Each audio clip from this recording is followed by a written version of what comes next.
Hello friend, स्वागत है आपका आपके अपने ही चैनल मजोक ऑटो टेक पे। आज की वीडियो का हमारा टॉपिक है फाल्ट कोड 277273 और 1887 फाल्ट कोड आने के क्या कारण है। पिछली वीडियो में हमने ये देखा था कि हमें 277273 फाल्ट कोड के ऊपर क्या क्या चीज़ें चेक करनी पड़ेंगी। अब हम उसके आगे नेक्स्ट लेवल पे चलते हैं कि अगर हमें 277273 फाल्ट कोड देखने को मिलता है तो हमें और क्या क्या चीज़ें देखनी पड़ेंगी। चलिए शुरू करते हैं हमारा 277273 पार्ट 2। तो 277273 फाल्ट कोड में सबसे पहले हमने फर्स्ट भाग में हमने बात करी थी, अगर हमारा नॉक्स कब बढ़ता है, जब हमारे यहाँ पर जो धुआं आ रहा है या तो यहाँ पर ऑक्सीजन की मात्रा बढ़ेगी या डीजल की मात्रा बढ़ेगी, तभी हमारे जे वाली जो गैस है ये बढ़ेगी और नॉक्स सेंसर हमें 277273 फाल्ट कोड देखने को मिलेगा। पिछली वीडियो में हमने बात करी थी कि अगर हमारा डीजल और ऑक्सीजन दोनों सेम मात्रा में आ रहे हैं तो भी हमारा नॉक्स बढ़ रहा है, तो हमें क्या क्या चीज़ें चेक करनी पड़ेंगी। आज हम बात करते हैं कि अगर मान लीजिए हमारा ऑक्सीजन कम आ रहा है तो भी हमारा नॉक्स बढ़ेगा, क्योंकि हमारे इंजन के अंदर 10 ग्राम डीजल तो आ रहा है, लेकिन किसी भी वजह से हमारा जो ऑक्सीजन है, जो हवा है, वो 6 ग्राम ही आ रही है। तो क्या होगा उस कंडीशन में, हमारा जो डीजल है वो पूरा नहीं जलेगा। 4 ग्राम हमारा जो डीजल बचेगा वो हमारा सीधा कहाँ जाएगा, धुएं के रूप में बाहर निकलेगा और नॉक्स सेंसर वहीं पे ही नोट कर लेगा कि जो धुआं आ रहा है उसमें डीजल की मात्रा बढ़ रही है। डीजल की मात्रा बढ़ी है तो मतलब इनमें से कोई एक हमारा जो गैस है वो बढ़ गई है और वो हमें 277273 फाल्ट कोड दिखा देगा। अब हम ये कैसे मालूम करेंगे कि हमारी गाड़ी के अंदर डीजल की मात्रा बढ़ रही है या ऑक्सीजन की मात्रा बढ़ रही है। बेसिकली होता क्या है, अगर हमारे यहाँ पर ऑक्सीजन की मात्रा कम हो रही है और हमने इसका फर्स्ट स्टेज चेक कर लिया जिसमें हमने देखा था कि ऐसे संबंधित कोई फाल्ट कोड तो नहीं है, हमारे यूरिया के फिल्टर चौक तो नहीं है और हमें यूरिया की क्वालिटी चेक करनी है, डोजिंग में जो जो स्टेप थे अगर वो भी हमारे सही है तो हम नेक्स्ट लेवल पे क्या करेंगे, हम हमारा एयर फिल्टर को चेक करेंगे कि हमारा एयर फिल्टर तो चौक नहीं है। एयर फिल्टर अगर हमारा सही निकलता है, चौक है तो उसे बदलेंगे और अगर सही है तो उसे रिटर्न लगाएंगे और उसके बाद हम क्या करेंगे, हमारे यहाँ पर टर्बो के कुछ होज पाइप लगते हैं, ठीक है ना, यहाँ पर कुछ एक होज पाइप लगते हैं, उन पर कुछ क्लिप लगते हैं। हम उन क्लिपों को चेक करेंगे कि यहाँ पर कोई लूज पॉइंट तो नहीं है और होज पाइप, वो रबड़ के होज पाइप होते हैं, उन्हें हम प्रॉपर चेक करेंगे कि कोई फटा हुआ तो नहीं है। इंटीकूलर को भी हम छोटा मोटा मोटली तौर पर चेक कर लेंगे, वो लीक तो नहीं है, क्योंकि यहाँ पर ऑक्सीजन कम होने का मतलब क्या है कि हमारा या तो एयर फिल्टर चौक है जो हवाई के कम खींच रहा है या हमारे यहाँ पर कोई लीकेज हो रहा है जो हमारे इंजन के अंदर पूरी हवा नहीं जा पा रही है। अगर ये चीज़ें हमें कुछ भी प्रॉब्लम नहीं मिलती है, मान लीजिए हमारा एयर फिल्टर भी सही है और हमारा कहीं भी लीकेज नहीं मिला है, तो उस कंडीशन में हम कैसे डिसाइड करेंगे कि हमारे इंजन के अंदर ऑक्सीजन पूरी जा रही है। उसके लिए क्या होता है, जो इंजन के पास में हमारा इंटेक मैनिफोल्ड होता है वहीं पे हमारा बूस्ट प्रेशर सेंसर लगता है, ठीक है। ये हमारा बूस्ट प्रेशर सेंसर होगा जिसे हम बोलते हैं intake manifold pressure and temperature sensor, ठीक है। ये हमारा बूस्ट प्रेशर हो गया जिसका भी हमने बात करी है। इसका पूरा नाम होता है intake manifold pressure and temperature sensor, हम शॉर्ट में इसको बूस्ट प्रेशर ही लिख लेते हैं,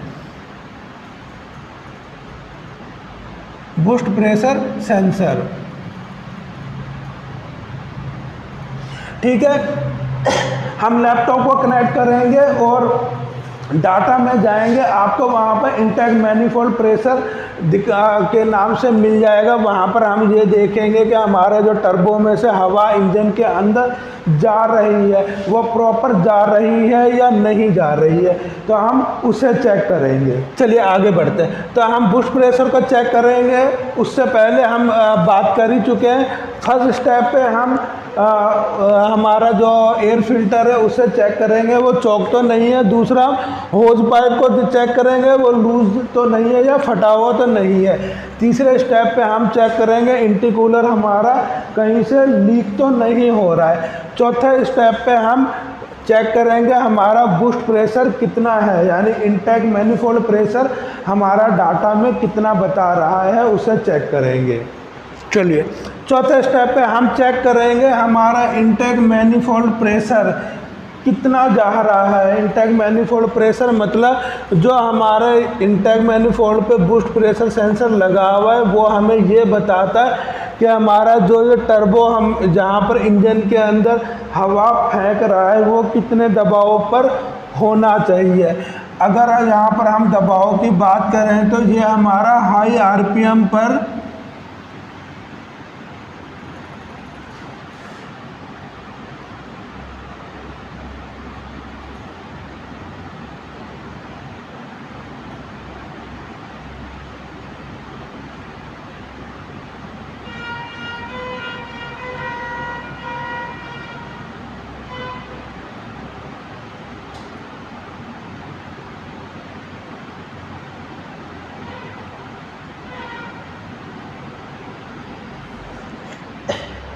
ठीक है, समझ गए। इनटेक मैनिफोल्ड का हम डाटा में जब चेक करेंगे तो वो हमारा हाई आरपीएम पे 27 kPa तक होना चाहिए। अगर इतना जा रहा है तो हम ये समझ जाएंगे कि हमारा जो इंजन के अंदर जो हवा जा रही है वो पूरी जा रही है। अगर हमारा यहाँ पर 27 kPa तक जो हमारा ये बूस्ट प्रेशर है, जहाँ पर हम डाटा में देखेंगे हाई आरपीएम पर अगर हमारा 27 kPa नहीं जा रहा है तो भी हमें 27, 72, 73 फाल्ट कोड देखने को मिलेगा। रीज़न हम बात कर चुके हैं। अगर हमारा किसी भी ईंधन को जलाने के लिए, हम फिर दोहरा रहे, हम सिर्फ उदाहरण के लिए एक संख्या ली है। अगर हमारा इंजन के अंदर 10 ग्राम डीजल आ रहा है तो सपोज कीजिए उसे जलाने के लिए ही हमें 10 ग्राम ऑक्सीजन की ज़रूरत पड़ेगी, तभी हमारा डीजल पूरा जलेगा।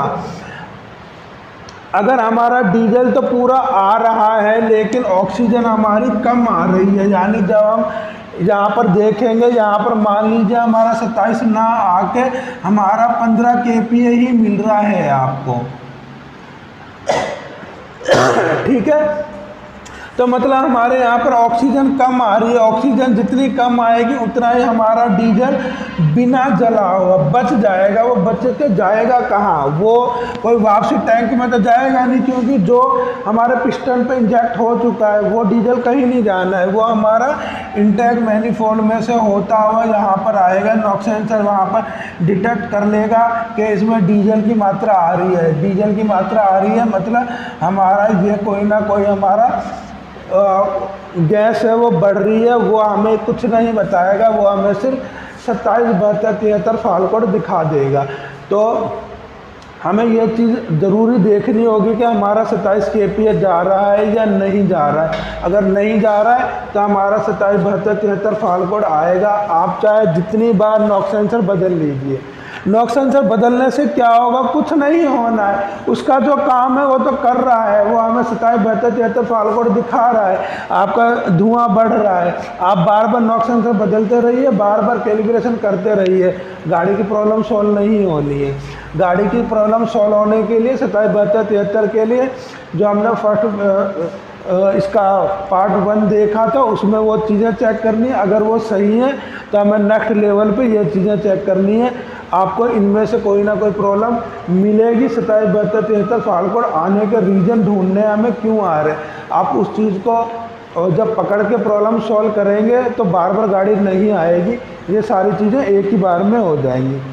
ठीक है, यहाँ तक क्लियर है? तो चलिए आगे बढ़ते हैं। चलिए आगे बढ़ते हैं।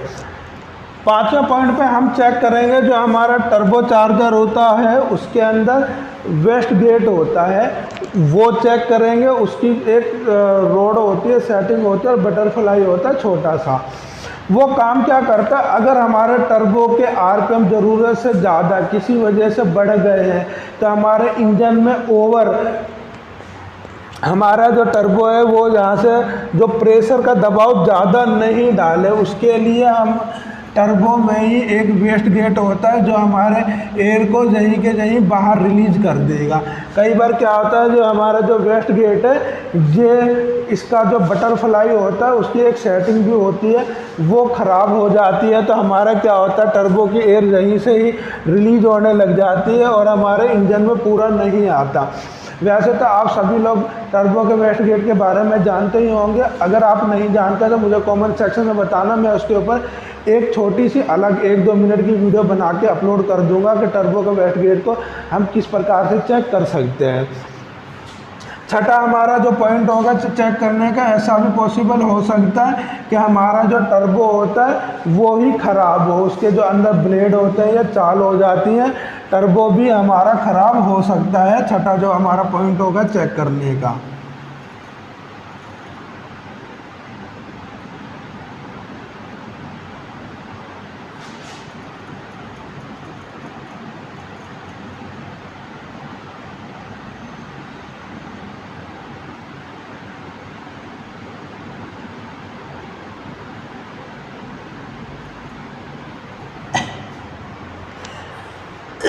तो सबसे पहले हम एयर फिल्टर चेक कर लेंगे, होज पाइप भी फटा हुआ है या लूज पॉइंट तो नहीं है, उसका क्लिप लूज तो नहीं है, इंटिकूलर लीक तो नहीं है, वो हम प्रॉपर चेक कर लेंगे। उसके बाद हम डाटा में जाएंगे और इंटेक मैनिफोल्ड प्रेशर ही आपको लिखा हुआ मिल जाएगा। आप वहाँ पर डाटा में जाके हाई आरपीएम गाड़ी को फुल रेस दे के रखेंगे कम से कम 1 मिनट तक, और वहाँ देखना है आपका 27 kPa तक का प्रेशर जा रहा है या नहीं जा रहा है। अगर नहीं जा रहा है तो फिर हमें और नीचे जाना पड़ेगा।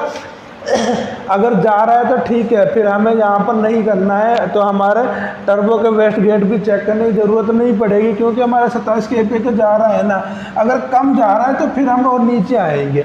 तो इंटेक मैनिफोल्ड का चेक करने से पहले हम ये काम कर लेंगे ताकि हमें उधर दिमाग नहीं लगाना पड़े। उसके ये चीज़ें चेक करने के बाद प्रेशर चेक कर लेंगे, कम है तो हम इन दोनों चीज़ों को और चेक करेंगे, आपको कहीं ना कहीं प्रॉब्लम हमें मिल जाएगी। कुछ कंडीशनों में ऐसा भी हो सकता है हमारा पुश प्रेशर ही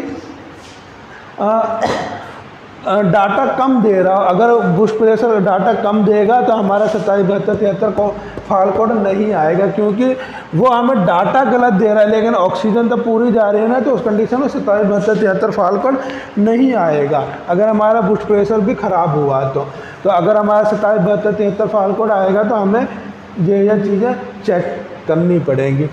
अगली वीडियो में अब हम बात करेंगे कि मान लीजिए हमारा ऑक्सीजन तो पूरा आ रहा है लेकिन हमारा डीजल कम हो रहा है। मान लीजिए डीजल हमारा 10 ग्राम की जगह 6 ग्राम ही आ रहा है, तो हमारी जो ऑक्सीजन बचेगी वो जाएगी उधर और नॉक्स सेंसर धुएं में से चेक कर लेगा हमारा नॉक्स सेंसर बढ़ रहा है, ऑक्सीजन बढ़ रही है। ऑक्सीजन बढ़ रही है तो हमारे इनमें से कोई ना कोई गैस बढ़ रही होगी। तो वो चीज़ हम किस प्रकार चेक करेंगे कि अगर हमने फर्स्ट स्टेप में हमने जो यूरिया का फिल्टर डोजिंग वगैरह करवाई वो भी हमारी ओके और ये सारी चीज़ें भी ओके, तो हम थर्ड स्टेप पे क्या चीज़ चेक करेंगे। ऐसा पॉसिबल हो सकता है कि हमारा डीजल ही कम जा रहा हो जिसकी वजह से हमारा ये 27 72 73 फॉल्ट कोड आ रहे हैं।